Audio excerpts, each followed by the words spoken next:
Hey everyone. Welcome to Flick Recap. In today's video we will be recapping a classic movie by the name of 12 Angry Men. Hope you enjoy, and don't forget to like and subscribe. In a New York City courthouse, an 18-year-old boy from a slum is on trial for allegedly stabbing his father to death. Final closing arguments having been presented, a visibly bored judge instructs the jury to decide whether the boy is guilty of murder. If there is any reasonable doubt of his guilt, they are to return a verdict of not guilty. The judge further informs them that a guilty verdict will be accompanied by a mandatory death sentence.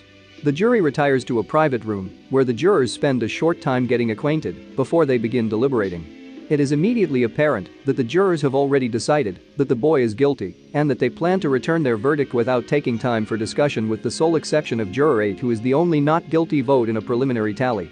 He explains that there is too much at stake for him to go along with the verdict without at least talking about it first. His vote annoys the other jurors, especially Juror 7, who has tickets to a baseball game that evening, and Juror 10, who believes that people from slum backgrounds are liars, wild, and dangerous. While several of the jurors harbor personal prejudices, Juror 8 maintains that the evidence presented in the case is circumstantial and that the boy deserves a fair deliberation. He calls into question the accuracy and reliability of the only two witnesses to the murder, the rarity of the murder weapon, a common switchblade, of which he has an identical copy, and the overall questionable circumstances. He further argues that he cannot in good conscience vote guilty when he feels there is reasonable doubt of the boy's guilt. Having argued several points and gotten no favorable response from the others, Juror 8 reluctantly agrees that he has only succeeded in hanging the jury. Instead, he requests another vote, this time by secret ballot. He proposes that he will abstain from voting, and if the other 11 jurors are still unanimous in a guilty vote, then he will acquiesce to their decision. The secret ballot is held, and a new not guilty vote appears. This earns intense criticism from Juror 3, who blatantly accuses Juror 5, who had grown up in a slum, of switching out of sympathy towards slum children. However, Juror 9 reveals that he himself changed his vote, feeling that Juror 8's points deserve further discussion. Juror 8 presents a convincing argument that one of the witnesses, an elderly man who claimed to have heard the boy yell "I'm going to kill you" shortly before the murder took place, could not have heard the voices as clearly as he had testified due to an elevated train passing by at the time, as well as stating that "I'm going to kill you" is often said by people who do not literally mean it. Juror 5 changes his vote to not guilty. Soon afterward, Juror 11 questions whether it is reasonable to suppose the defendant would have fled the scene, having cleaned the knife of fingerprints but leaving it behind, and then come back 3 hours later to retrieve it, having been left in his father's chest. Juror 11 then changes his vote. Juror 8 then mentions the man's second claim. Upon hearing the father's body hit the floor, he had run to the door of his apartment and seen the defendant running out of the building from his front door in 15 seconds. Jurors 5, 6 and 8 question whether this is true, as the witness in question had had a stroke, limiting his ability to walk. Upon the end of an experiment, the jury finds that the witness would not have made it to the door in enough time to actually see the killer running out.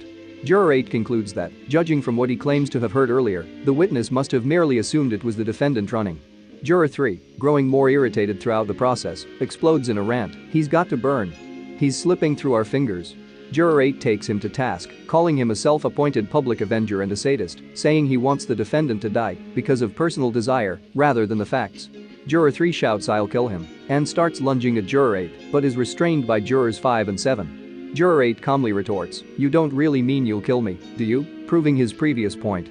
Jurors 2 and 6 also decide to vote not guilty, tying the vote at 6-6.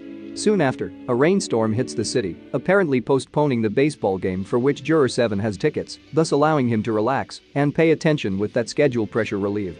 Juror 4 continues to state that he does not believe the boy's alibi, which was being at the movies with a few friends at the time of the murder, because the boy could not remember what movie he had seen when questioned by police shortly after the murder.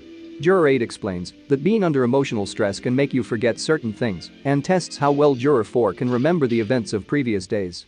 Juror 4 remembers, with some difficulty, the events of the previous 5 days, and Juror 8 points out that he had not been under emotional stress at that time, thus there was no reason to think the boy should be able to remember the particulars of the movie that he claimed to have seen.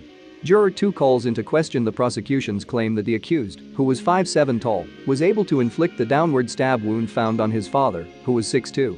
Jurors 3 and 8 conduct an experiment to see if it's possible for a shorter person to stab downward into a taller person.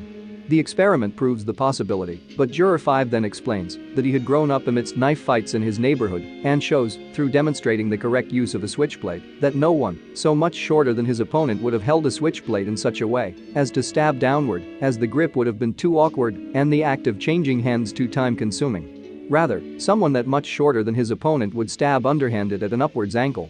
This revelation augments the certainty of several of the jurors in their belief that the defendant is not guilty. Increasingly impatient, Juror 7 changes his vote just so that the deliberation may end, which earns him the ire of Jurors 3 and 11, both on opposite sides of the discussion.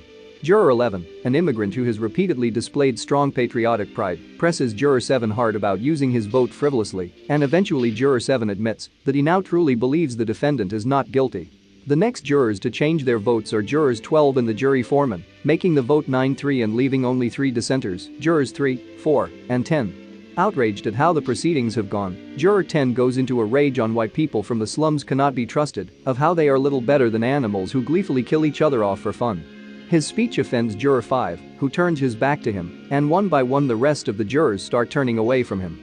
Confused and disturbed by this reaction to his diatribe, Juror 10 continues in a steadily fading voice and manner, slowing to a stop with "Listen to me." "Listen." Juror 4, the only man still facing him, tersely responds, "I have. Now sit down and don't open your mouth again." As Juror 10 moves to sit in a corner by himself, Juror 8 speaks quietly about the evils of prejudice, and the other jurors slowly resume their seats. When those remaining in favor of a guilty vote are pressed as to why they still maintain that there is no reasonable doubt, Juror 4 states his belief that despite all the other evidence that has been called into question, the fact remains that the woman who saw the murder from her bedroom window across the street through the passing train still stands as solid evidence. After he points this out, Juror 12 changes his vote back to guilty, making the vote 8-4.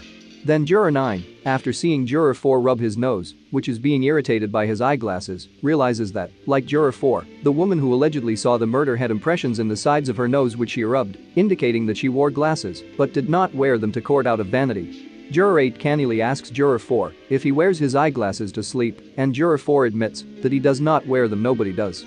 Juror 8 explains that there was thus no logical reason to expect that the witness happened to be wearing her glasses while trying to sleep, and he points out that on her own evidence the attack happened so swiftly that she would not have had time to put them on.